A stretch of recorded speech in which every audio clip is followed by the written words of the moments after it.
Olá pessoal, seja bem-vindo ao novo podcast do Giro do Boi. Hoje vamos falar de suplementação bovina, suplementação de ruminantes, ou melhor, as consequências de uma incorreta mineralização do gado brasileiro. Olha só, gente, um levantamento da Asbram, a Associação Brasileira das Indústrias de Suplementos Minerais, aponta que de cada 10 reses, 10 cabeças de gado no Brasil, 7 são submineralizadas e, claro, não desempenham do jeito que deveriam. Situação preocupante que tem feito com que técnicos encampem campanhas de conscientização para que o pecuarista brasileiro reverta esta realidade.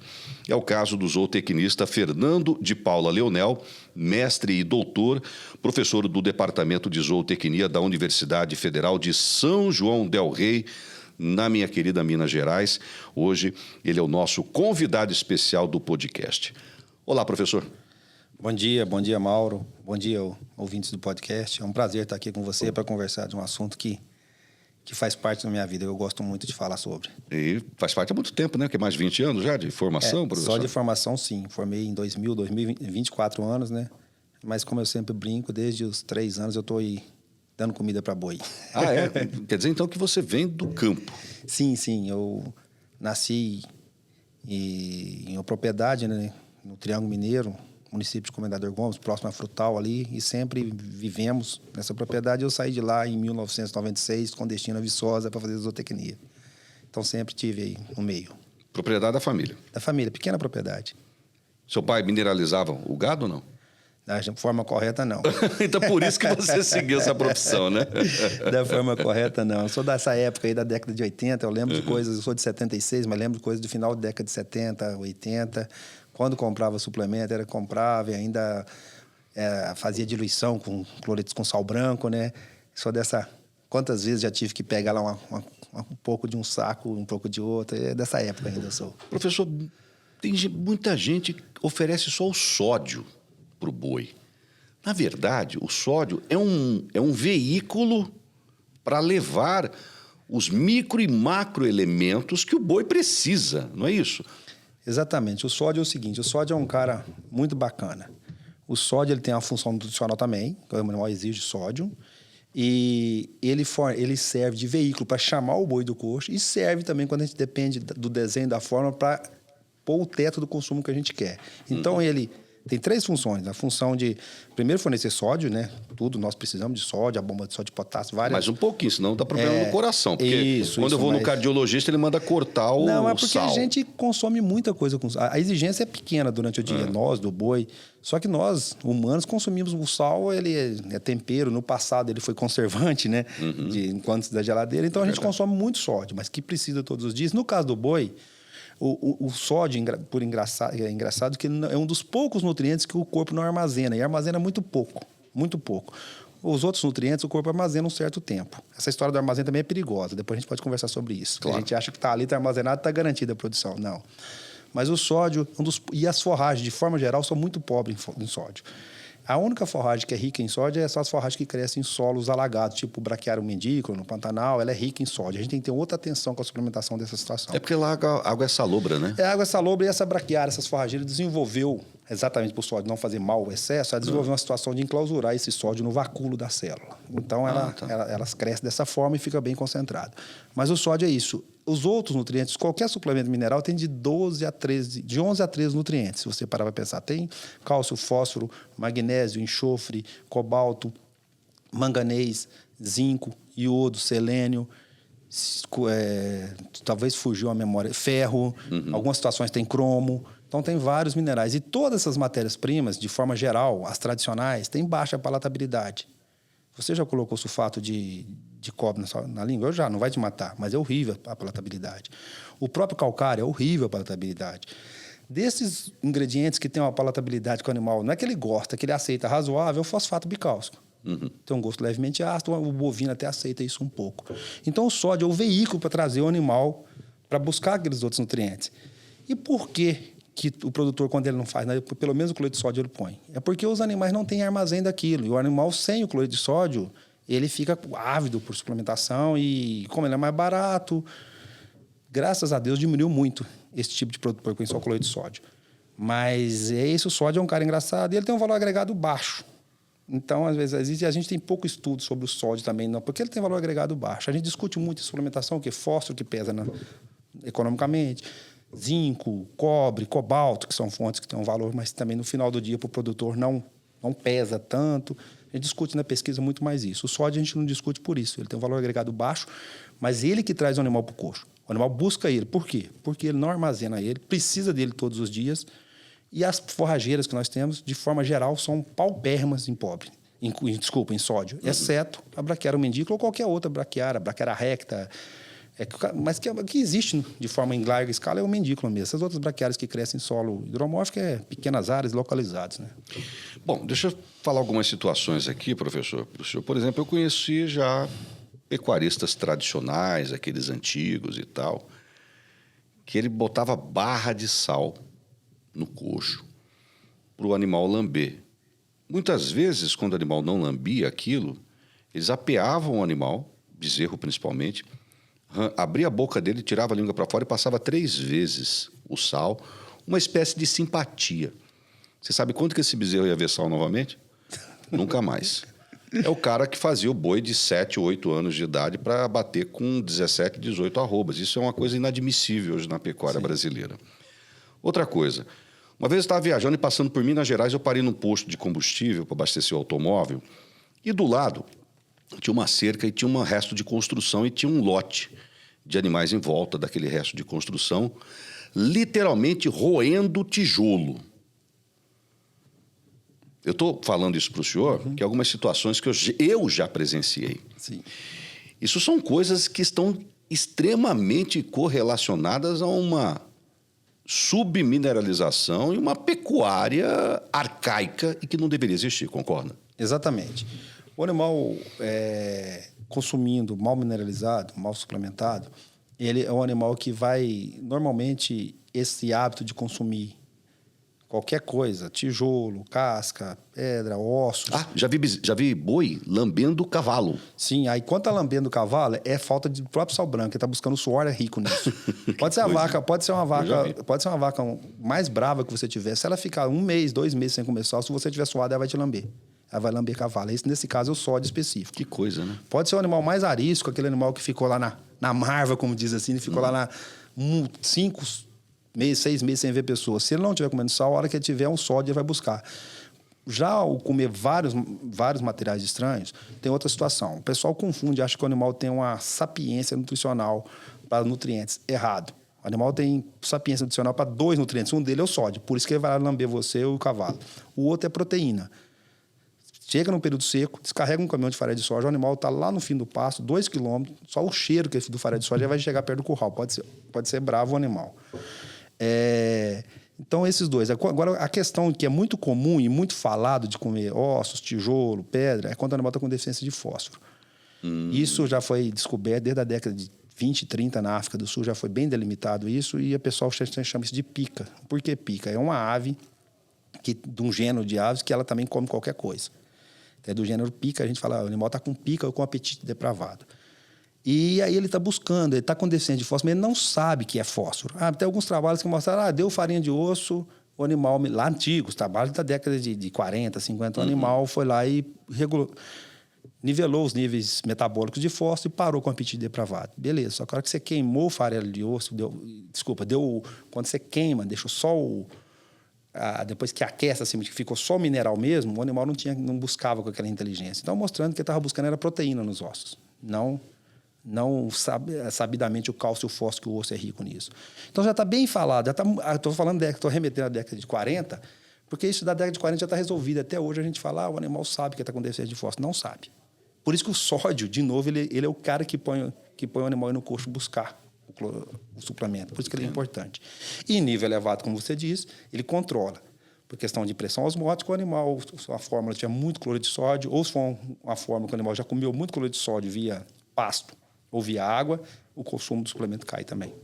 Bom, vocês da Universidade Federal de São João del Rei, Minas Gerais, professor, têm encampado algumas lutas importantes e aqui eu já remeto aí ao agradecimento do pecuarista brasileiro, por estarem contribuindo bastante com a nossa pecuária. Por exemplo, a professora Janaína Martuccello, na área de forragicultura, e agora o senhor encampando aí, virando um defensor ferrenho da correta mineralização de ruminantes, né?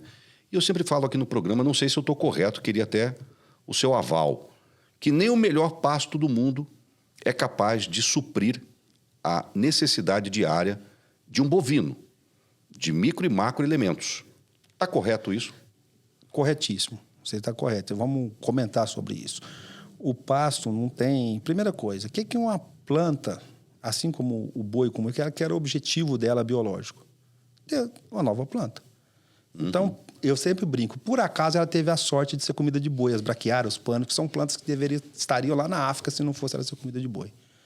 Porque trouxemos ela para cá com esse objetivo. Aí ela foi para o mundo todo. Estou querendo dizer o seguinte, a planta, ela germina, na parte vegetativa põe muita folha. Isso é muito bom, que a folha é muito nutritiva. Só que depois ela não está ali, ó, que bom, estou contribuindo para o boi e eu quero meu próximo plantinha. Ela precisa de fazer a arquitetura dela para soltar pendão, soltar sementes. E com isso ela tira os nutrientes e ela investe na parte fibrosa, que é menos digestível, refratário ao consumo. Não é que o animal não vai consumir, consome menos. E vai ter menor proteína, menor energia. Sumiu essa proteína, essa energia? Não, foi para a semente. Sim, mas a semente, o boi come a semente, come, só que ela sai inteira. Inclusive, ela vai germinar, vai funcionar como escarificador, ela sai inteira nas fezes.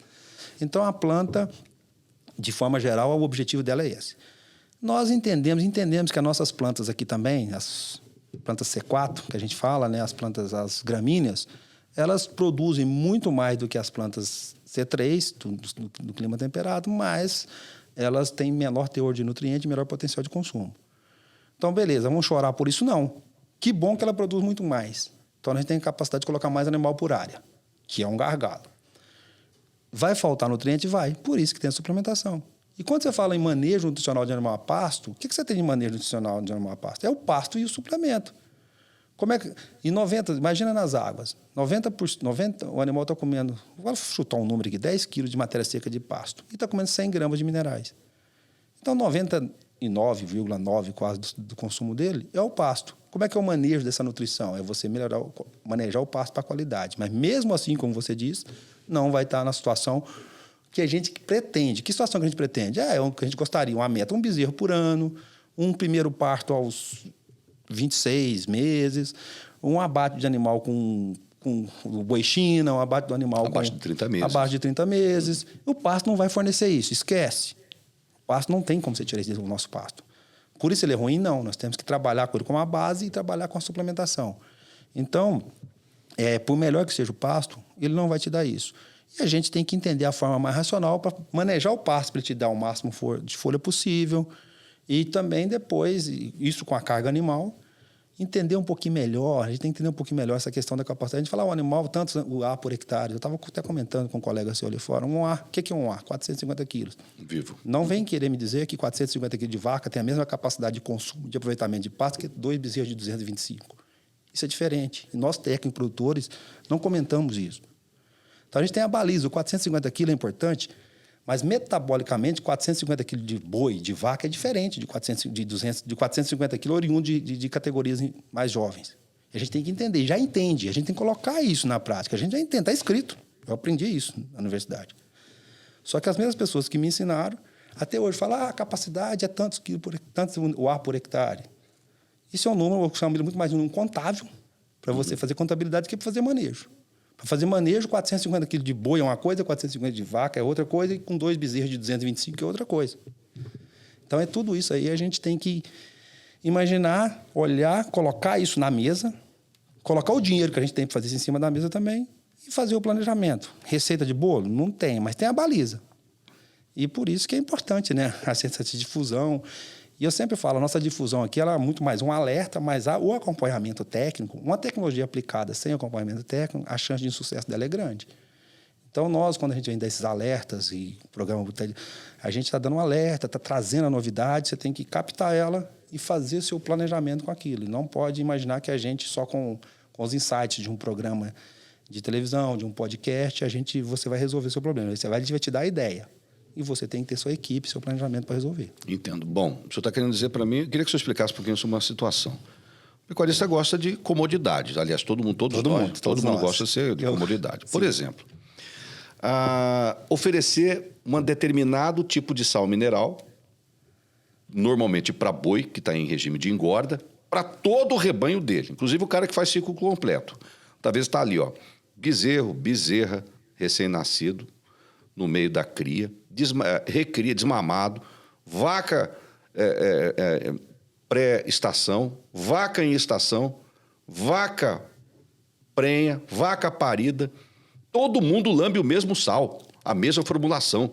Isso é comum no Brasil, está errado. Cada categoria depende de uma formulação específica. Isso, está errado. As duas depende de uma específica. A nossa indústria de suplementação sabe disso, tem no seu portfólio vários derivativos de cada uma das categorias, mas tem especificamente produto para cria, para recria e para terminação. E tem isso para seca e para as águas, tem isso para transição. Nós já temos o portfólio. Para reprodução. Para reprodução, temos todos eles específicos. Então, também falar querer um suplemento por dia, por mês, não dá. Mas nós já temos as derivativas, pelo menos cria, recria, que a cria está na reprodução, né? A reprodução, desculpa, está na cria. Pelo menos para cria, a gente tem isso, e tem para seca e para as águas, e tem os períodos de transição. Mas só para entender, vamos pegar o mais básico da suplementação. Vamos pegar a água, o cara só suplementa linha branca, mineral. Normalmente, esse cria, recria e terminação, pela característica do curso, o que muda muito nele é o teor de fósforo e o potencial de consumo. Normalmente, um produto para reprodução, para cria, é um produto que vai ter entre 80 a 90 gramas de fósforo, e os produtos de terminação, 40 a 45 gramas de fósforo por quilo, e o de recria, 60 a 65, de forma geral. Quando você pega um produto, e quando o cara faz isso, normalmente o produtor faz isso em uma categoria só e põe o mais barato. Por quê? Porque eu coloco o de 40 gramas de fósforo. Por que ele é o mais barato? Porque um produto de cria, já vou falar para cria, um produto que tem 85 a 90 gramas de fósforo, o fósforo representa do custo de matéria-prima para, naquele saco de suplemento, 80 a 85% do custo. Então, você tira um ponto percentual de fósforo, você mexe bastante. 1 grama de fósforo por quilo, você mexe muito no custo. E se você não levar o consumo, vai ter problema de produção. Mas aí, normalmente, ele quer diminuir custo, ele põe um produto de terminação para todo mundo. Você está submineralizando a recria e está submineralizando a terminação. Desculpa, a cria ou reprodução. Se você fizer o contrário, pegar um produto de cria para todo mundo, de forma geral, você está fazendo certo com a cria, mas está supermineralizando a recria e supermineralizando a terminação. Então, esses produtos específicos, já está no mercado, já tem o portfólio, a gente tem que fazer seguir. E quando a empresa, que você trabalha com a venda técnica, o cara te instrui a isso. Mas se você for aquele pequeno produtor que vai numa casa agropecuária, nossa cidade, ele vai te tentar te vender o mais barato. Eu falo isso que quando acontece, porque eu também você acha que não dói no meu bolso, eu sou um pequeno pecuarista também. Então, eu tenho que falar com um pesquisador, tenho que falar com um professor, tenho que falar com um pecuarista. Até a hora que eu erro, eu não comprei na hora certa, quando estava com o produto, às vezes faltou. Não comprei direto, faltou. Eu vou na casa agropecuária, eu falo, quero um produto, sai cada absurdo que o cara ele tentando te convencer. E eu acho nisso, a gente tinha que ter uma conscientização da venda de balcão. A venda de balcão também, ela é absurda. Ela é absurda de um vendedor de balcão falar para mim que tinha um produto que tinha 40% de fósforo.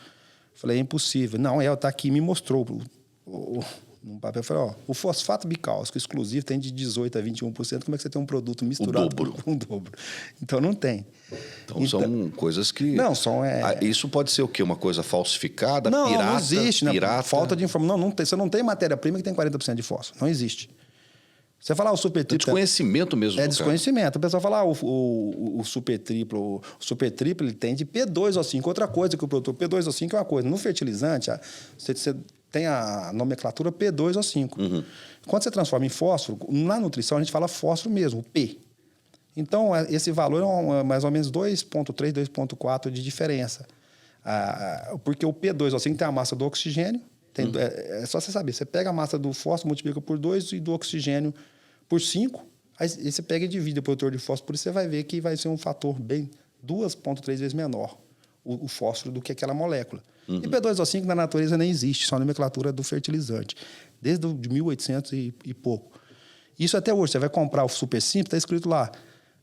O NPK, um 20,05, está lá 20 de N, 5 de fósforo e 20 de potássio.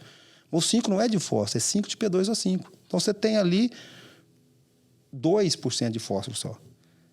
Aquele cara que vai comprar, que é aquele que faz errado, vai comprar um fertilizante, vou comprar o Super Simples, tem 18% de fósforo. Não, ele tem 18% de P2O5. Ele tem 7,8% de fósforo.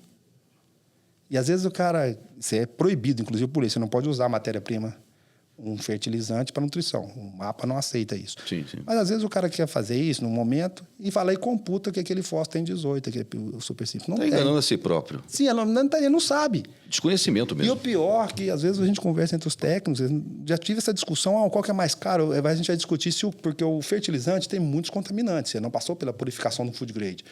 Mas não precisa nem de entrar nesse detalhe. Só a hora que você coloca o teor de P, que tem o fosfato bicálcico, e o que tem o outro, a diferença já é de preço, você está pagando muito mais pelo fertilizante do que pelo fosfato. A desconhecimento é grande. Isso vem de encontro até uns artigos do senhor que eu estava lendo, até para poder fazer essa entrevista com o senhor agora. Por exemplo, o senhor disse que a área de suplementação mineral é uma das com menos pesquisas no mundo. Sim. Ao contrário, por exemplo, da genética, da sanidade. Sim, e mesmo dentro da nutrição, ao contrário do que você sabe sobre proteína, sobre energia, sobre o potencial de consumo, sobre o que a fibra faz isso e tem uma causa, uma origem isso. Eu estava até comentando com um colega ali no corredor, me perguntou uma coisa parecida. No Brasil, se você pegar qualquer professor, desde que é na nossa universidade de pesquisa, você vai o cara fala qual o pesquisador, seja de universidade, de Embrapa ou de institutos estaduais, não tem nenhum que teve mais de 50% da carreira acadêmica dele de pesquisa exclusivamente com minerais. Não tem. Mas esse é o Brasil. Deveria ter, porque é o país que tem mais complexo de suplementação mineral, somos nós. Ele é o mais complexo de todos. Mas Estados Unidos não é muito diferente, não. Nos Estados Unidos, isso o livro está na sua mão, você vai olhar, e tem 5 pesquisadores americanos aí. Então, todos os pesquisadores aí que são especialistas, que têm mais de 50% da sua carreira com pesquisa exclusivamente em minerais, estão aí. Desculpa, está faltando uma, que é a Stephan, de Iowa. Uhum. Então, não tem nos Estados Unidos. Aí você tem alguma universidade americana que você tem 5, 6 só que trabalha com proteína. Aí eu vou te explicar, então, por que isso é mais... Porque a pesquisa com mineral ela é cara e muito variável os resultados. É variável pela própria metodologia. O número de animais tem que ser muito grande para ter confiabilidade. Acurácia, né? Para ter a acurácia necessária. E a metodologia, a rotina de coleta de amostra tem muitos erros. E os pesquisadores eles têm uma mania de achar que tem que ter faz uma hipótese, cria um postulado e tem que falar, foi positivo. Às vezes não. Nossa obrigação, a gente faz o postulado e pode falar que a nossa hipótese estava errada. É uma pesquisa. E quem tem que fazer isso? Nós, a universidade, não é o produtor. Porque nós somos pagos à universidade para isso. O produtor ele tem que pegar o negócio pronto para tocar e produzir, para produzir alimento para a sociedade. Essa é a ideia. Nós que temos que errar lá dentro. E nós, parece que os mecanismos que norteiam a pesquisa não motivam você a ter um experimento, primeiro, caro. Um experimento caro. Você tem um experimento de cria. O experimento de cria não pode ser feito num ano só. Você não pode tomar decisão. E 90% no Brasil, 100%. Dos experimentos que a gente tem com cria, com suplemento mineral, desde de Ivan Valadão, lá na Embrapa, todos eles têm duas situações. O número de animal é pequeno, não dá para ter a acurácia necessária, a robustez necessária, e ele é feito de 1 ou 2 ciclos de produto. O animal tem a capacidade, principalmente em cima de fósforo, o animal tem uma capacidade de armazenamento, que foi feito para perpetuação da espécie, de armazenamento e depois de mobilização de fósforo. Isso é uma estratégia interessante de perpetuação da espécie. Para nós, produção, não. Por 2 motivos. Primeiro, que você gasta energia para armazenar e gasta para retirar. E segundo, se a sua decisão é feita naquele período, naquele recorte de tempo, de 1 ano, 2 anos, aí você não achou diferença. Teve um trabalho agora publicado por pesquisadores da Austrália, 2 na sequência, que trabalho de 5 anos, o outro de 7. Aí mostra, até o 2º, 3º ano, você não via... Eles só trabalharam com fósforo e sem fósforo, no modelo deles. Até simples assim. Simples. O 1º e o 2º ano não tem diferença. A hora que foi... E depois ele tem uma conta monetária no final. O número de bezerro, que de bezerro desmamado e vai. A hora que vai... Depois do 3º, 4º, 5º ano, a diferença é grande. E a nossa vaca não é para uma cria, não é para 2 crias. O senhor falou várias vezes em fósforo.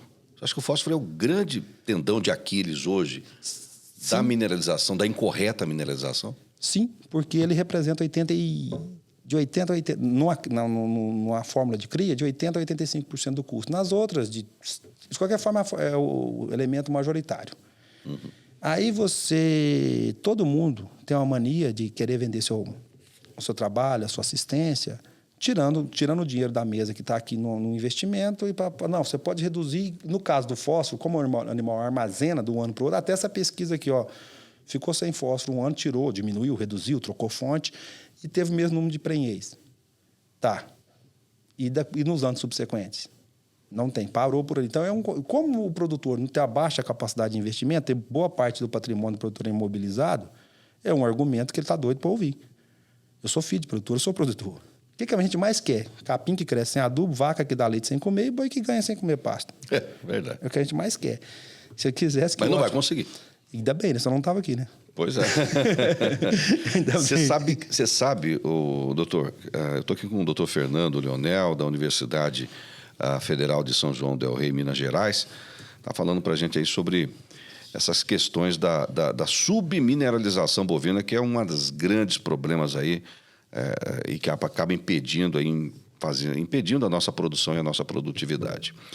Me preocupa essa informação das BRAM, de que cada 10 bovinos no Brasil, apenas 3 são mineralizados corretamente, os outros 7 são submineralizados. É óbvio que isso te preocupa muito, professor. Claro, ainda complementaria essa informação, não de forma de levantamento, mas de percepção, que os 7, cada 3 são corretamente, concordo. Provavelmente a fração é essa mesmo. Os outros 7 têm submineralizado ou não mineralizados. Porque ainda tem fazendas que colocam só o cloreto de sódio, porque esse está na Bíblia. Isso existe hoje no Brasil? Existe, porque se você olha o cloreto de sódio, a pessoa fala, a primeira citação sobre minerais está tal ano, 1800. Na Bíblia fala, dê sal às suas vacas, eu vou dar mais leite. Por quê? O cloreto de sódio as vacas não... E o cloreto de sódio também, ele, pela osmolaridade, aumenta o volume de água, que aumenta o volume de leite. Então, como a vaca tem essa avidez por cloreto de sódio, isso eles fazem, sempre fizeram, né? Sempre vão dar cloreto de sódio, mas ainda tem. E a submineralização é um problema sério. E isso que me preocupa, tirando a questão dos exemplos históricos de dar ou não dar, a submineralização é a mais perigosa. Por quê? Porque até eu atrelo isso a uma coisa que a gente aprende. Qual que é toda a disciplina de minerais eu estudei, está no meu programa, conteúdo para dar para meus alunos, só que eu dou uma explicada. Qual que é o sintoma de deficiência de mineral X, Y, Z? O animal tem isso, o animal rói osso, o animal mostra costela, o animal está com pelo oriçado. Gente, se a pecuária tem, quando ela está boa, ela tem 2% de lucro, ganhando peso, o animal que está com deficiência está dando prejuízo. Então, o sintoma de deficiência de nutrição mineral, se você planejou para ganhar 700 gramas, ganhou 600 gramas, já é um sintoma de deficiência. Não é metabólica, mas é econômica. Eu sou zootecnista para fazer o produtor ganhar dinheiro. O dia que for para preservação, se eu for trabalhar com nutrição mineral dos gnus do Vale do Seringuete, aí eu não quero que ele ganhe dinheiro, eu quero que é só manter a população dele normal. Então, primeira coisa nossa, a suplementação, ela tem que ser para a gente ganhar dinheiro e não para o animal sobreviver. Para ele sobreviver, quando ele mostra o sintoma de deficiência, é que ele já está com a deficiência clínica e a subclínica que você não vê. Aí o que acontece? Suponhamos que o animal, você fez um planejamento para o animal ganhar 700 gramas. Ele ganhou 400 gramas. O animal está bonito, você vai olhar, está um animal bonito. Ao longo de 5 meses, 150 dias, com diferença de 300 gramas, deu quantos quilos? Pega 150 vezes 0,3, 45 quilos. Uma arroba e meio, quase depende do rendimento de carcaça, quase 2 arrobas. E isso era o seu lucro. Isso era onde você ia ter o seu lucro. Então, a subclínica, ela é muito mais preocupante por isso, que é isso que paga, é isso que nos paga.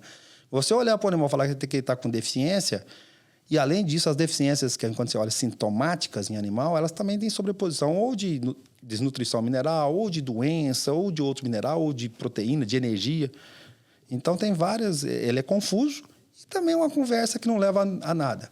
A conversa é, se o meu objetivo era ganhar tantos quilos por ano, se ganhou a menos, está errado.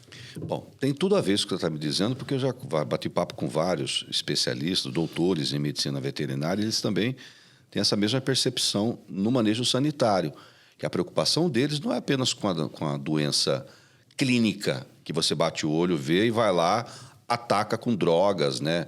Antibióticos, essas coisas todas, né? A preocupação deles é com a doença subclínica, aquela que furta a produtividade do cara sem ele ver. Exato. E o senhor está dizendo a mesma coisa para mim. Exato. Está dizendo a mesma coisa para mim. Que na esfera nutricional, a preocupação também é grande. Isso. E mesmo na esfera da saúde, os minerais específicos, boa parte da imunidade do animal, que mais afeta... Não vou falar o que mais, mas eu não sou parasitologista, né? Mas uma que afeta muito a capacidade do animal é o sistema imune dele. Sim. De combate às doenças para não ter problema, sistema imune.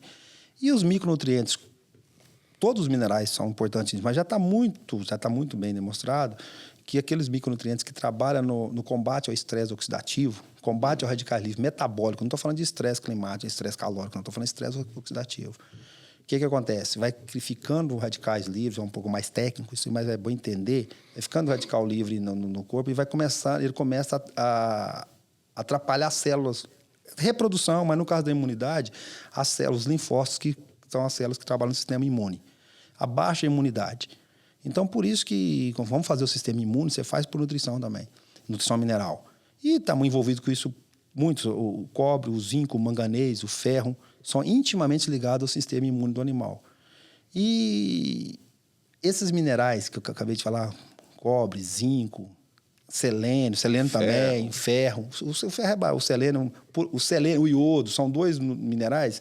Se você olhar por quilo, ele é muito caro. É 300, 400 reais o quilo. Só que o que o animal ingere por dia é zero, a exigência do animal é 0,15%. No caso do cobalto, do selênio, o iodo é 0,5% de matéria seca. Uhum. Ao final do dia, o animal consome não dá nem centavos.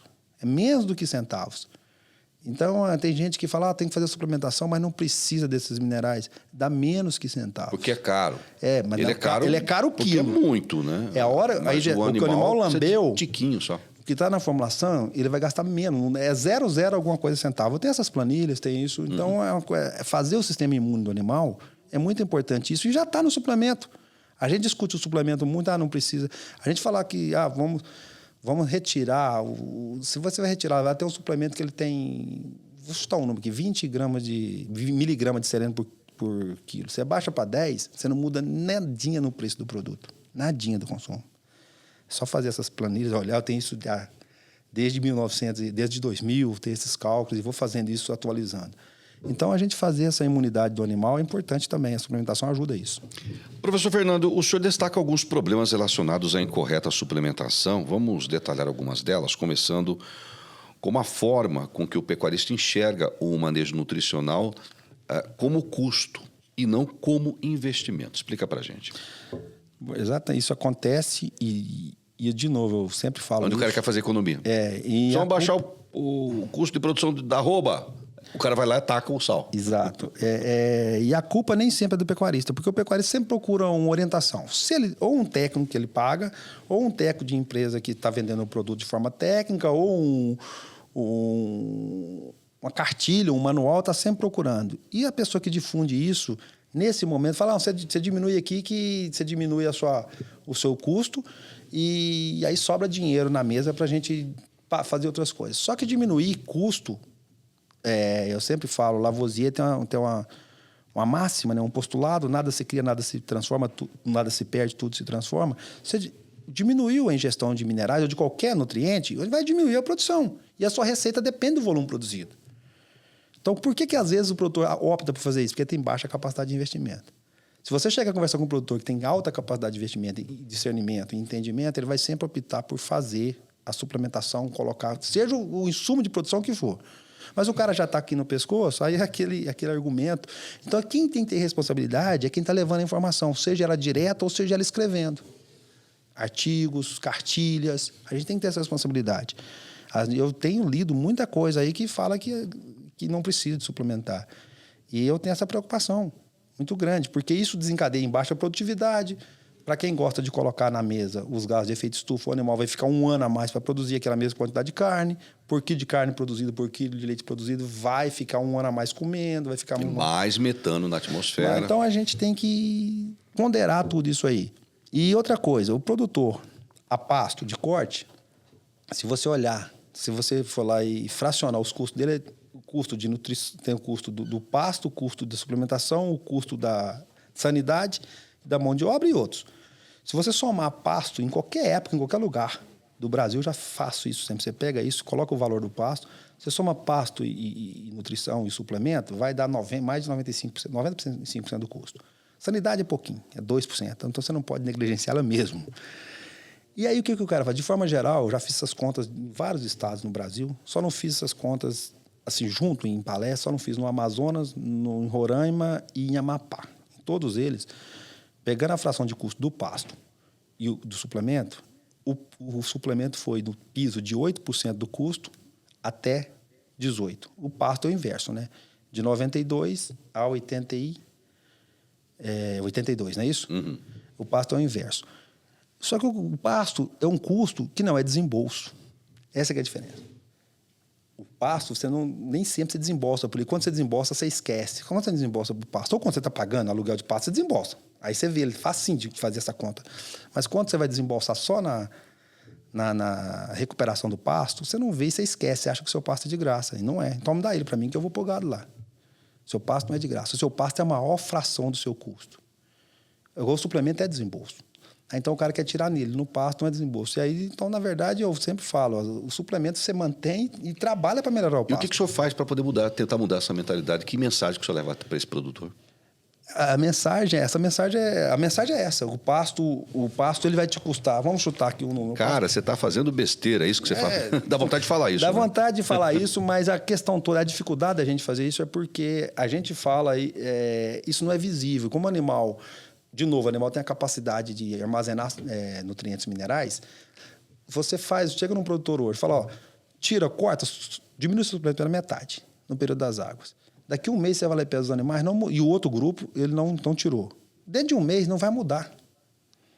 Está vendo a situação de quem é difícil, a situação nossa, de quem trabalha com a suplementação, quem quer ela correta, não vai mudar. O cara vem com, você está vendo, você diminuiu tantos por cento no seu índice, não mudou, mas daqui um mês, 2 meses, 3 meses, é que vem aquele problema. Então, ela é difícil. Então, o produtor, como é que a gente resolve isso? É mostrando esses trabalhos de longo prazo, de longa duração. A gente tem que mostrar esses trabalhos. Está saindo agora, são difíceis. Aí nós que eu falo, nós da pesquisa, temos que fazer projetos para isso, e a indústria de suplementação também tem que focar e trabalhar para isso, dessa forma. Porque senão o produtor não vai, está com pouco dinheiro. E tem um cara que fala que pode tirar aquele custo que não vai mudar nada, fica complicado. Né? Tem só piora, né? O senhor também diz que o pecuarista não mapeia as diferentes áreas da fazenda para acertar na dosagem e na formulação correta da mineralização. Isso é uma realidade no Brasil. Na verdade, isso foi uma entrevista que eu falei em algum lugar. Ela tem que entender esse mapeamento, tem que ser bem claro. Ele não mapeia mesmo, a verdade é essa. Mas, na verdade, eu não estou recomendando que se faça esse mapeamento rotineiro, por 2 motivos. Por alguns motivos. Primeiro, o pasto é uma comida viva. O pasto hoje tem um valor, amanhã ele sobe, depois ele desce, depois ele sobe. Então, você tem que fazer isso em alguns momentos e entender. Como assim comida viva? Depende da chuva? Depende da chuva, depende da lotação, da própria pasteja. Agora, se eu judiei dele, se compactou o solo, se gastei mais com nitrogênio ou não. Compara o pasto com o animal confinado. O animal confinado, você vai dar silagem para que for confinamento, vai te dar 15% de volumoso e 85% de concentrado. Sim, mas aquela dieta, ela não vai mudar. Ela só vai mudar se ela putrefar, vai diminuir o valor nutricional dela. Ela é estática. Você planeja uma nutrição do animal em confinamento, você está tranquilo, ele não vai variar. O pasto, não. O pasto, se tem mais folha, ele sobe. Se a folha está subindo, ele aumenta o valor nutricional, depois ele cai. Não é só de minerais, porque minerais não muda muita coisa, né? Outra discussão. Não muda muita coisa, não. E a adubação de pasto não muda muito minerais também, não. É outra discussão. Então, o pasto está vivo, você tem que fazer... Mas o que eu falei? Porque nos Estados Unidos, por exemplo, tem mapeado todas as suas áreas, tanto para a agricultura como para a pecuária, já caracterizada. Não é o produtor que fez, é o governo americano. O que a gente precisa é uma iniciativa macro de ter mapeado as regiões com faixas de potenciais de produção e de suplementação. E outra coisa, então, porque se o produtor for todo dia lá fazer minerais, eu vou te falar outra coisa que você vai assustar novamente. Você sabia que selênio e iodo no pasto, a gente praticamente não consegue determinar no Brasil? A concentração não é porque não tem equipamento, não tem marcha, não tem rotina. baixa massa crítica disso. Ah, mas como é que as empresas fazem? Não, as empresas têm alta concentração de selênio no produto. Ela controla, aí sim ela faz. Mas qual que é a alta concentração? Você pega um produto de selênio de qualquer produto, ele vai de 5 a 36 miligramas por quilo. Isso a gente chama de alta concentração.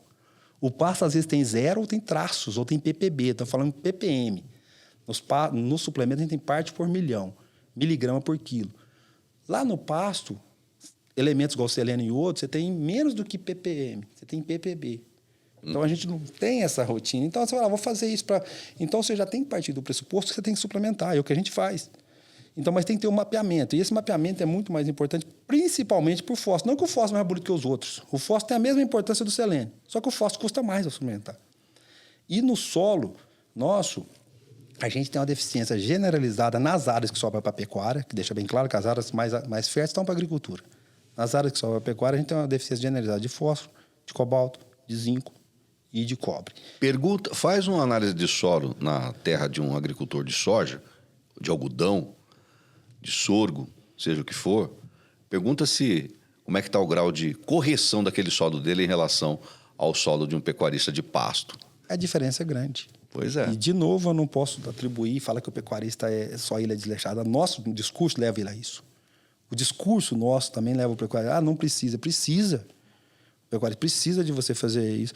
E outra coisa, a gente vende um discurso, falando nessa parte de solo, planta, animal, a gente vende um discurso que a adubação de pasto você vai diminuir o custo da suplementação. Errado. Qual que é o adubo de pasto? Você técnico... Teve um cara que falou para mim que joga pó de rocha que resolve tudo. Sei lá, quais são os elementos que tem no adubo de pasto? N, que é nitrogênio, que não tem no suplemento, só tem no proteinado. Então, quando fala mineral, é N, P, que é o fósforo, e K, que é o potássio. A gente não faz suplementação. Todas as plantas têm potássio mais do que o animal precisa. A gente só suplementa potássio em caso de animal confinado que tem muito grão. Todas as forragens têm muito potássio. Então, quando você está fazendo adubação de pasto, você está fazendo o quê? Uma coisa muito boa que precisa, aumentando a capacidade de suporte da sua área, aumentando o número de animais por área. Você está jogando cobre? O seu adubo tem cobre? Não. O seu adubo tem zinco? Não. O seu adubo tem cobalto? Não. O seu adubo tem selênio? Não. E o outro não, assim por diante. Vai os 13 ali. E outra coisa, quando você destrava o crescimento do pasto jogando nitrogênio, principalmente, e até fósforo, às vezes você dilui a concentração na matéria seca. Por quê? Porque produz muito mais pasto. Você produz muito mais por hectare. Estava produzindo 5 toneladas, passa a produzir 30. Então, o teor de nutriente não acompanha proporcionalmente. E se eu fizer isso também, eu consigo até fazer uma correção na formulação do meu mineral e baratear o custo daquele suplemento, né? Não, na verdade, essa lógica é para você aumentar a sua receita. Você aduba, você aumenta a sua capacidade por área. Uhum. Mas, teoricamente, é meio conflitante na literatura, tem poucos trabalhos, mas quando você aduba com nitrogênio, às vezes você até dilui o minério. Por quê? Produziu mais matéria seca. Que a planta não tem como você não jogou fósforo, não jogou cobre, não jogou cobalto, não jogou nada nesse adubo, a planta produz mais, mas não consegue trazer na mesma proporção. Então, por diluição, a concentração daquela planta adubada é até menor do que a outra. Eu estou desincentivando a adubação? Não, eu estou falando para adubar. Mas não precisa desse discurso. Você tem que adubar isso, aí você vai dar muita proteína e muita energia para o animal. Naquela lei do mínimo que todo mundo mostra o barril, aí que o suplemento mineral vai fazer efeito. Aí que tem espaço para destravar a sua produção Você estava lá com a produção de, sei lá, 300, 400 gramas por animal e com 3 animais por área. Com 1 animal por área. Você passa para 3 animal e a produção dele, 300, 400 gramas, você dá a suplementação, vai para 600, 700. Aí que você aumenta a sua produção por área. Essa é a lógica que, às vezes, a gente não... Só que tem custo, né? Aí você tem 2 custos, o custo da adubação e o custo da suplementação. Você quer fazer barganha de custo. Você quer falar que o Lavoisier estava errado, que não vai... Você está com um carro 1000, você passa para o carro 2.0, você vai aumentar conforto, aumentar a velocidade, chega mais cedo. Mas aumenta o consumo. Mas aumenta o consumo. Mas você vai chegar mais cedo. Você vai resolver seu problema, você vai ganhar dinheiro. A importância da gestão fazer conta, né? Exatamente. Vamos lá. Vamos imaginar aqui professor Fernando, uma praça de alimentação, num pastejo rotacionado. Eu estou ali numa recria intensiva em regime de pasto. Estou ali com 10 módulos. Estou com um lote de 100 garrotes ali. Passam 2, 3 dias em cada piquete e todos têm acesso àquela minha praça de alimentação. Como que ela deveria ser? Há problemas no Brasil de dimensionamento de coxo por cabeça? Tem uma metragem correta para a gente poder... Outra coisa, água fresca, de boa qualidade, ela ajuda a aumentar o consumo de minerais e, consequentemente, aumentar a produtividade daquele animal? Bom, responder isso não vai ser muito difícil para você agora, que a semana passada eu fui fazer uma palestra para uma empresa de vídeo sobre fatores que afetam o consumo de suplementação mineral. E eu comecei a preparar a palestra, eu cheguei e já tinha 22 fatores. Falei, não dá para falar isso numa hora. Já tinha 22. Não, eu tô achando até pouco, porque uma pecuária de corte, segundo o Schacker, que já me deu entrevista no podcast, nos fornece quase 400 índices zootécnicos. 22 estou achando até pouco. Aí eu falei, não dá para falar isso numa hora. Mas o pior é que esses fatores, eles atuam de forma isolada e atuam de forma correlacionada. Então, estou falando isso para responder. Então, a questão de tamanho de coxa, inclusive, a gente tem que estudar isso melhor. Eu fiquei, desde 2000 que eu trabalho com suplementação, eu tinha uma cartilinha, falava, fórmula, linha branca, 4 centímetros lineares por cabeça, consumo, proteinado de baixo consumo, 15, de alto consumo, 25 a 35. E depois eu fui vendo, estudando e vendo e conversando. Hoje todo mundo fala, já colocou uma amplitude de 100%. Fala, linha branca de 4 a 8, proteinado de baixo consumo de 15 a 30 e acima disso meio metro. Tudo isso por prática, não por trabalhos. Então, o espaço de coxa ele é importantíssimo. E eu vou falar por que o espaço de coxa é importantíssimo. A gente sabe da hierarquia social de bovinos em pastejo. É o seguinte, eu vou falar só 3 entes sociais. Vou falar o dominante, o dominado e o líder. O dominante é o pentelho que bate em todo mundo, em qualquer lugar, e no coxa ele bate mais ainda. O dominado é aquele cara que tem medo do dominante e que não vai. Não chega nem perto do coxo. Fica longe, olhando. Perto, fica de longe. Só fica vendo só a turma comer e a lombriga ali. O líder, que quase nunca, assim como nós humanos, o líder quase nunca é o dominante. O líder é aquele que ganha ela por mérito. Por que ele é líder no bovino? Porque é o cara que sabe pastejar melhor. Lá no passado, o líder é o cara... Esse boi veio da África, tinha tigre, tinha leão. É o cara que sabe pastejar, fugir dos predadores. Hoje nós não temos isso, mas é aquele cara que sabe conduzir o caminhar do pastejo. Exato. O líder vai embora, inclusive o dominante vai atrás. Atrás do líder. O dominante também é bravo a bater nos outros, mas para andar ele anda com o líder. O dominado, em vez de esperar, aquele idiota foi embora, agora eu vou consumir meu sol, não, ele vai atrás. E fica aí sem beber, e fica sem. Aí a variabilidade... Você beber água e você lamber sol. E a variabilidade é muito grande. Então, o espaço de coxa é muito importante, porque o líder também fica batendo do lado. O cara está lá na frente para você resolver isso. Então, tem que resolver isso com um espaço de coxo. A água, muita gente discute o posicionamento da água, a qualidade e o posicionamento. O consumo, que a gente tem que estimular o consumo de suplemento, ele tem que fazer de tudo para aumentar o consumo. Por causa dessas situações. De pouco, o animal não fica muito tempo perto do coxo. Ele vai pastejar, ele gosta de pastejar. A água tem que estar próximo. Tem gente que fala o contrário. Tem que pôr água lá no final do piquete, achando que o animal vai pastejando para pastejar uniforme. Isso não acontece. A água tem que estar próximo, de qualidade, e próximo à estação de suplementação. Seja ela para o suplemento de baixo consumo ou de alto consumo. Então, a água tem que estar próximo. E outra coisa que o pessoal às vezes discute, até... Eu cheguei, não tá? Eu quero fazer um projeto de pesquisa para isso. O que determina muito a gestão do consumo de suplemento pelo bovino é o tempo que vai fazer de pastejo e tempo de coxo. O que eu estou querendo dizer? Se o animal tiver pasto muito bom, o pessoal fala, o pasto bom, o animal não precisa de mineral. Não é que ele não precisa de mineral, ele precisa. Ele não fica perto do coxo comendo. Porque o pasto está bom. Ele está comendo muito pasto, o animal consome, depois que ele faz, deita e rumina. Então, o pasto está bom, ele está consumindo, aí que vai consumir muito mineral, muita energia, muita proteína, mas vai consumir pouco mineral em relação ao que ele precisa. Então, ele consome menos mineral, não é que não tem relação à exigência de mineral e capacidade, e o animal é inteligente saber quanto que ele precisa. Não tem relação, não guarda a relação. Então, o pasto está bom, o animal vai ficar mais tempo pastejando, mais tempo ruminando e pouco tempo próximo ao pasto. Então, a gente tem que estimular esse consumo. Mas estimular perto da aguada, tamanho de coxo. E depende se for linha de produto proteico, já tem os farelos que o animal vai buscar. Se for linha branca, buscar um pouquinho de estímulo ao consumo, às vezes precisa, para você ter nível de produção. E o salgador de coxo? O que o senhor me diz dele? Existem os bons e os péssimos salgadores de coxo pelas nossas fazendas, doutor Fernando? Existe, né? Toda profissão você tem os bons e os péssimos. Temos, sim. Agora, na propriedade, a gente, no meio rural, eu que nasci e cresci nisso, hoje a gente tem que pegar o funcionário aquele que você acha. Você não escolhe mais. Eu sou cresci na década de 80, você podia escolher funcionário de fazenda. Hoje não. Hoje você tem que pegar o que você acha. Então você tem esses assim. Então, mão de obra é complicada ainda, né? Na pecuária é mais complicada e na pecuária de corte ela é mais ainda. E você não faz. Você quer fazer um servente pedreiro, um pedreiro, você vai no SES, no Senai, no sei lá, Senai, SES, e você faz esse pessoal. Pecuária de corte, você tem que ter um pouquinho de feeling, você tem que ter um pouquinho de talento. É difícil essa mão de obra. E todo mundo está querendo ir para os centros urbanos, está ficando complicado. Então tem muito. Estou falando o seguinte, às vezes você acha o cara que não é o ideal, você tem que suportar. Então tem muito isso. A gente tem que trabalhar, conviver com isso. Mas ele é muito... Vamos falar... não vamos falar só o defeito no salgador de cor. Vamos falar o que seriam os pontos importantes. Ele tem que olhar o suplemento, tem que...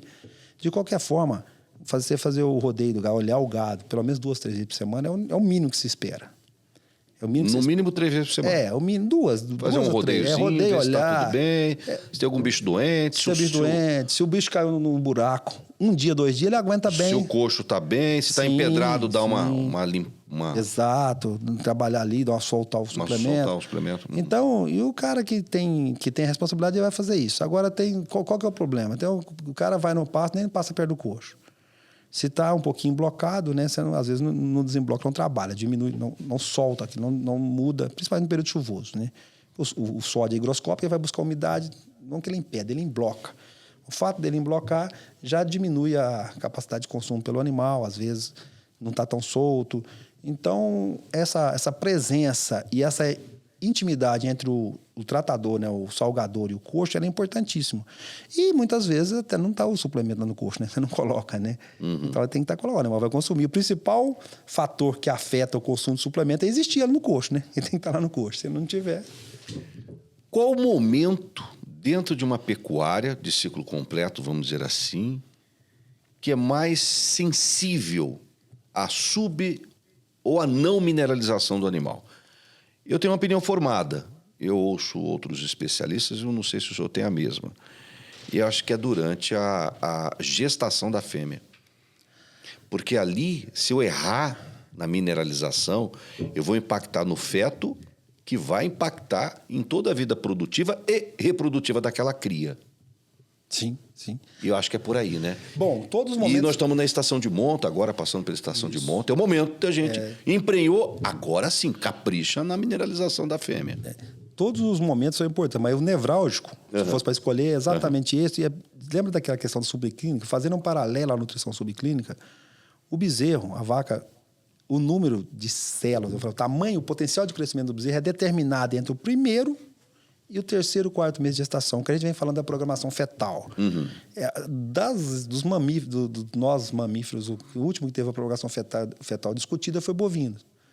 As nossas mães não tinham programação fetal, mas as nossas esposas, que atrasavam a menstruação já com ácido fólico, nutrição melhor, tanto é que os nossos filhos são maiores que a gente. Fica bem claro, nossos filhos são maiores que a gente. Não precisa levar no ratinho, que é isso mesmo. Teve programação fetal, é isso mesmo. E a vaca, aí o suíno já teve isso há mais tempo. Pasmem, né? Lá na avicultura tem nutrição em ovo. O primeiro dia que eu ouvi esse termo, eu fiquei louco. Mas como? Mas tem. Mas a gente começou a discutir programação fetal no início dos anos 2000, 2005 até 2013. Uhum. Resumindo essa programação fetal, você tem que... O potencial do bezerro, tanto para... Inclusive de marmoreio, o número de células, seja de muscular ou seja adiposa, seja de gordura, ele é definido entre... O muscular é mais cedo, que está mais ganho de peso. É do 2º ao 4º mês de gestação. O adiposo até vai o 7º. E tem um grande confundidor aí também. A massa do bezerro, 75%, é formado no último terço da gestação. Então, inclusive, o NRC e os livros, inclusive o BR-Corte, eles trazem a exigência do animal, que já é um fator de confundimento, a partir dos 6 meses. O BR-Corte um pouquinho antes. A partir dos 6 meses de gestação, a partir de 880 dias. Por quê? Porque a massa do feto é feito, 75% do crescimento da célula é nesse período, mas o número de células é determinado nos terços iniciais. E depois você perde potencial de ganho de peso e de reprodução o resto da vida. Vai ficar bem claro para o produtor, Imagina uma linha de milho ou de soja, aonde você, por um problema da plantadeira, a densidade de semeio foi menor. Tá? Mesmo o espaçamento, mas teve menos. Um pé de soja, era para ter, sei lá, 10 plantas por metro, estou chutando aqui, e tinha só 6. Você pega por planta, a que teve 6 vai produzir mais grãos do que a que tinha 10. Mas a hora que você pega no método linear, a que tem 10 vai produzir muito mais. Isso acontece no bezerro também. Aquele que teve menos células, ele cresce, ele tem uma compensação do tamanho da célula para ganho de peso. Mas, como o outro teve muito mais células, vai ter maior ganho de peso. E você falou também, a filha também já tem estudos recentes de programação ancestral com fêmea. A filha que foi melhor gestada, aquele feto fêmea, vai emprenhar primeiro, vai ter um sucesso melhor. Isso é uma coisa mais recente. Então, é uma linha de trabalho que vem surgindo aí nos anos 2000 e que ela é muito óbvia. Ela é fácil de seguir, que ela é muito óbvia. Então, a gente vai trabalhar isso. Então, a suplementação agora, trazendo para cá, estação de monta, vaca está emprenha novembro, dezembro. Então, tem que preocupar com isso, com esse animal, com essa mineralização dele, a suplementação mineral, porque a hora que o bezerro vai crescer músculo, mas todo o crescimento muscular, por exemplo, replicação de proteína depende de zinco. Isso só daria um termo mais técnico, não vou ficar muito em cima disso. A linguagem energética, a moeda energética é a ATP. O que significa ATP? Adenosina trifosfato, é o fósforo. Então, é onde você precisa. Para o feto multiplicar, precisa de fósforo, precisa de zinco, precisa de cobre, precisa de tudo. Então, a gente ter esse carinho com a vaca, esse cuidado, essa programação fetal, no primeiro terço de gestação, até 5, 6 meses, é muito... Você tem que ter o tempo todo, mas é um momento nevrálgico que a vaca, você vai ter um ganho lá na frente, que se você errar, paralelamente, você vai cair naquela, não é subclínica, mas é a subnutricional. Você perdeu o seu potencial de produção lá na frente. Professor Fernando, vamos para um exercício rápido aqui nessa reta final do nosso bate-papo. Vamos a exemplos mais claros, né? Se a gente tem um lote de 100 vacas, agora, tem um piquete com 100 vacas, e o meu nutricionista disse que essas vacas precisam lamber 100 gramas por dia, cada cabeça. Né? Então, 100 vacas... 100 gramas, elas precisam lamber 10 quilos de sal por dia, aquele lote. Sim. Se um saco de sal mineral tem 30 quilos, vai demorar 3 dias. Precisa acabar. Sim. Eu preciso botar um saco de sal mineral no terceiro dia, eu chegar no coxo, aquele coxo tem que estar vazio. É isso. Se não tiver, tem algo errado. Sim.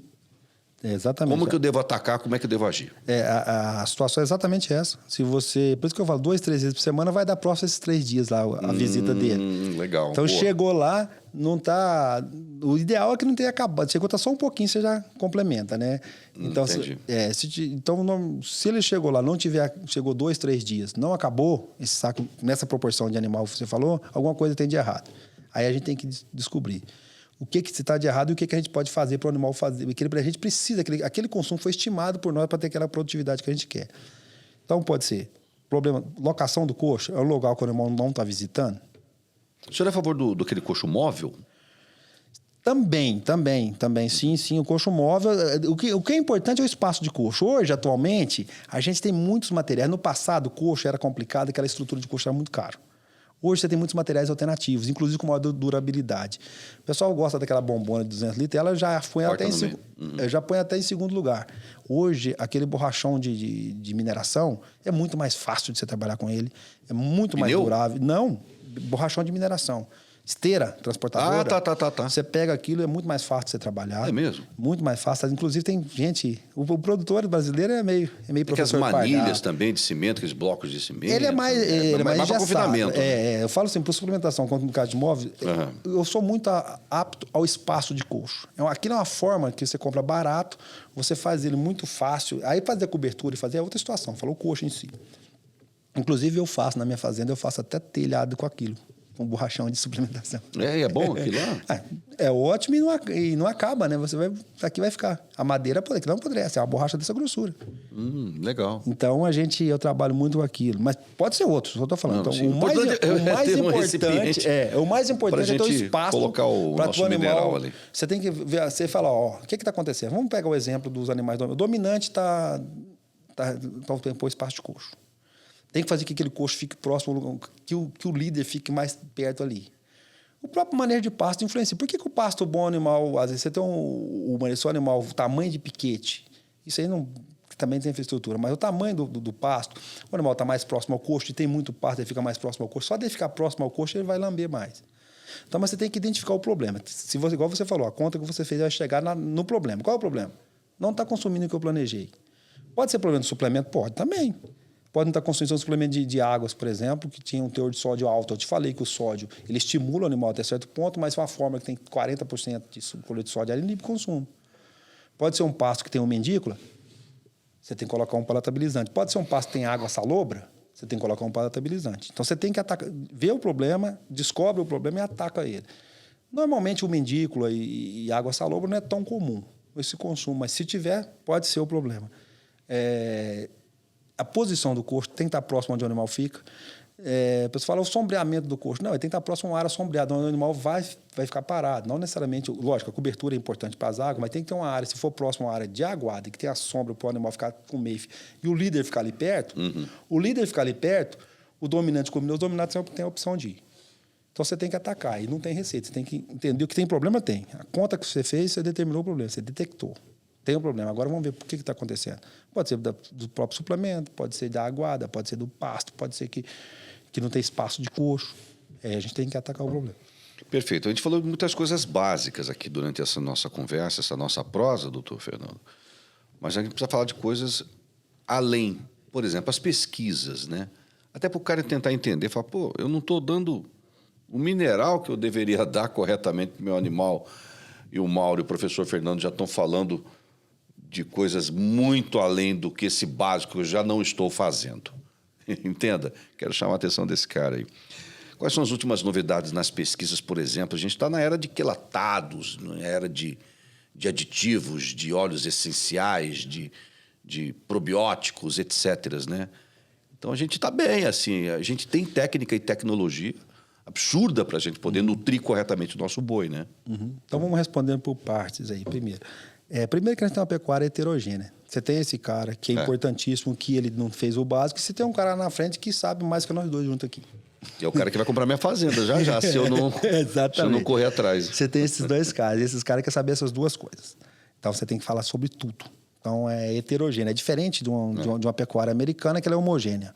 A nossa é heterogênea. Verdade. E ela não pode ser desprezada da heterogeneidade dela, porque o volume é grande. É muita carne que vem disso. Então, vamos lá. Primeiro, então, a gente tem que discutir essas duas coisas, sim.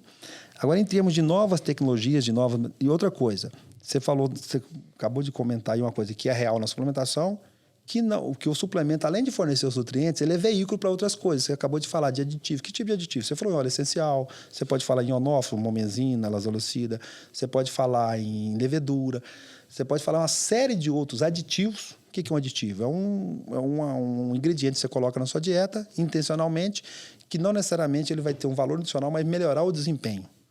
Você pode ter um aditivo que é para a saúde, que o sal é veículo para isso. Preste atenção, a importância da suplementação. Ele é veículo para os nutrientes minerais e para outras formas de aumento de produtividade. Então, esses aditivos são todos. Agora, voltando para os minerais específicos, se fosse para a gente pegar a cronologia das tecnologias de suplementação, ia pegar a seguinte cronologia. Lá na década de 30, 40, não tinha nada praticamente. Depois nós começamos a trabalhar o fosfato, o cálcio e fósforo é fosfato e calcário. Tudo bem, esses carinhas não mudou muito. Muda a disponibilidade, os produtos piratas, não piratas, é outra história. Mas principalmente os micronutrientes. A gente veio dos sulfatados, os óxidos e sulfatos, que naquele momento teve uma grande importância para nós aumentar a produtividade. Depois veio os novos, veio na década de 70, mas aumentar mais, 80, no Brasil, 90, anos 2000, os quelatados.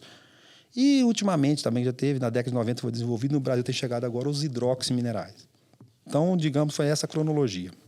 Aí trazendo a discussão só para os microminerais, e principalmente cobre, que nem todos os minerais são passíveis, são necessários de quelação ou de proteção, igual o hidroximineral. Pegando o cobre, só como exemplo, pode ter outros, mas cobre, o zinco e o manganês, essas duas coisas mais recentes, os quelatos e os hidroximinerais, o pessoal discutiu os quelatos e fala muito pela competição pelo sítio de absorção lá no intestino. Sim, isso sim funciona, mas a grande vantagem desses produtos que eu sempre falo, sempre não, né? Eu também tenho esse conceito dos 2, 3 anos para cá, é você dar uma carona para esses cátions metálicos que são divalentes, que são muito passíveis de ligar a fibra e se tornar indisponíveis, o cobre, o zinco e o manganês, você dá uma carona para eles passar pelo rumen. Mas as bactérias do rumen, sem sofrer nenhuma ligação com a fibra ou com outro nutriente para se tornar indisponível. Ah, mas as bactérias não precisam disso, precisa. Só que já tem estudos que mostram que o teor de zinco para as bactérias ruminais é suficiente. Agora, para o animal, não. Então, a gente dando essa carona, tipo um bypass, e aí você tem essas duas opções, essas ferramentas. Esse foi o meu trabalho. E começou a ter esses trabalhos muito mais depois de 2016. E quando eu fui lá para os Estados Unidos, eu levei essa ideia de projeto para o Sr. Teringo.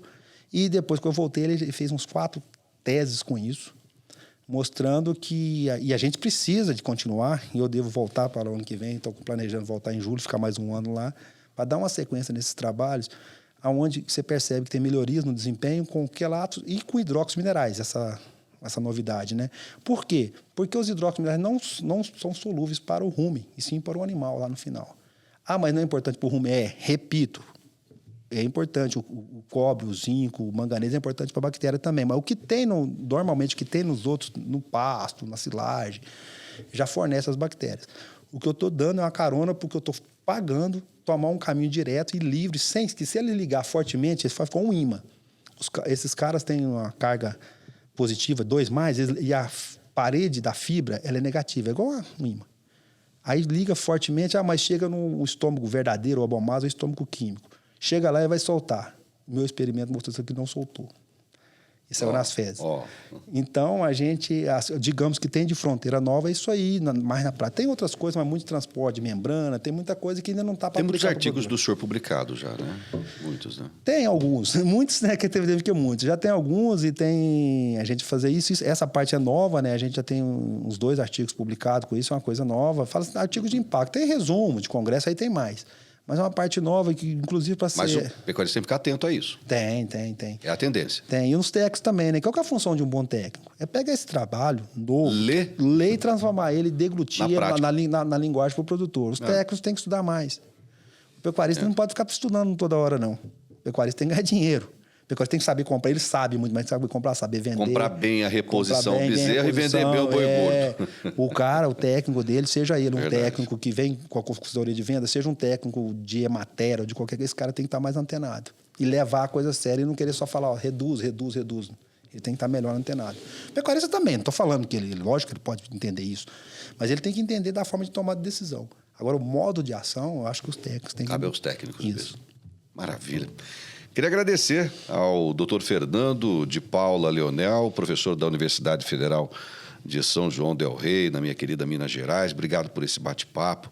E que mensagem que o senhor quer deixar para todos os...